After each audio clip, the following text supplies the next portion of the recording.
Faculdade de Engenharia, a data oficial de fundação é dia 4 de abril de 1961. O processo de criação da faculdade deve ter batido recorde, porque em março o governador Carlos Lacerda, que é considerado o fundador, junto com o reitor, Largo Lisboa da Cunha, ele deu o sinal para o reitor criar a faculdade. E então a reitoria preparou a documentação, mandou para Brasília e em maio já saiu o decreto do presidente Jânio Quadros autorizando o funcionamento da faculdade.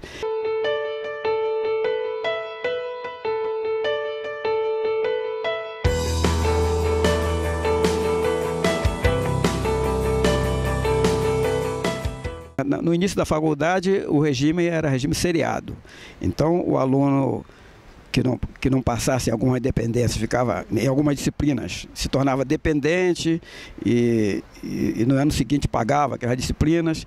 E então, isso tinha a vantagem que as turmas eram muito unidas, porque os alunos entravam juntos no vestibular e permaneciam juntos até a formatura. E isso criava um espírito de corpo muito forte. Talvez por isso que a própria Revolução e a época, os dirigentes da época optaram pelo regime de crédito, que era até um meio de esvaziar um pouco esses movimentos estudantis da época. Teve um aluno da engenharia que eles foram prendê-lo e morava em Copacabana, no andar alto que ele morava. Aí a polícia disse que ele se atirou da... Ah, é? Não se atirou nada, claro, cara. Jogaram ele lá de cima, né? Sabia disso. O vestibular, como nós conhecemos hoje, é muito diferente daquele dos primórdios, né? No início da faculdade, o processo do vestibular, que eles preferiam chamar de concurso de habilitação, era feito todo na própria faculdade. Então, a faculdade escrevia os candidatos, elaborava as listas, elaborava as provas, aplicava as provas, corrigia, dava o resultado, fazia a matrícula, fazia todo o processo. E para isso, nós contávamos apenas com o equipamento da época, que era máquina de escrever e mimeógrafo.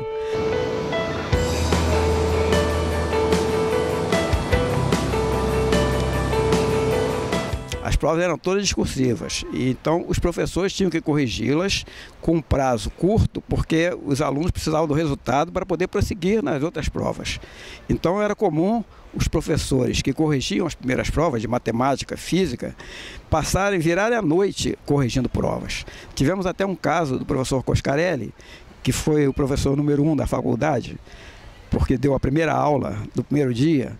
Ele corrigindo uma prova de vestibular, aí já ali no pavilhão Haroldo de Boa da Cunha, ele, alta madrugada, já cansado, foi erguer os braços e tocou um ventilador que estava ligado atrás dele. Ele dilacerou um dedo e teve que ser atendido no hospital. Então era costume dizer-se na época que o Coscarelli foi o professor que deu realmente o sangue pela universidade. A transferência da faculdade para o campus, no início, contou com a resistência do diretor, que era contra, porque o campus foi inaugurado em 1976 e, na época, o nosso diretor era o professor Darcy Aleixo de Erenusson, que era frontalmente contra a mudança. Pelo contrário, ele queria levar as turmas que já estavam aqui, as turmas do básico, ele queria levá-las para a Fonseca Telles. Chegou a levar algumas, mas depois ele foi voto vencido e, logo que ele terminou o seu mandato, o novo diretor, professor Isidro Pinto da Rocha Filho, uma das primeiras providências que ele tomou foi a de transferir a faculdade para cá, para o campus da UERJ, o que ocorreu em 1983. O grupo inicial de funcionários da faculdade era um grupo pequeno, mas bastante coeso. O pessoal era muito amigo, então, por exemplo, eu tenho compadres que eram colegas meus na época. A minha esposa, na época, era funcionária, a gente ia se casar. Outro colega nosso também, o Antônio Afonso, que se casou com a Marli. Tivemos o Edgar, que também se casou com a Maria Alice. Então tivemos vários casamentos entre funcionários da faculdade. E mais tarde, o que mais tarde aconteceu também com alunos, que se conheceram na faculdade.